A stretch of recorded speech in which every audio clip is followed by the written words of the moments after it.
ఎంఆర్పిఎస్ ఉద్యమం 30 సంవత్సరాల నుంచి పోరాటం చేస్తున్నది వర్గీకరణ కోసం.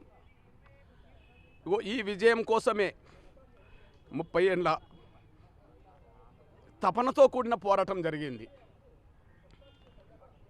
ఒక జాతికి జరిగిన అన్యాయాన్ని సరిదిద్దడం కోసం జరిగిన పోరాటంలో, జాతిని గెలిపించుకోవడం కోసం జరిగిన పోరాటంలో ఎంతోమంది ఎంఆర్పిఎస్ నేతలు తమ ప్రాణాలను కోల్పోయారు.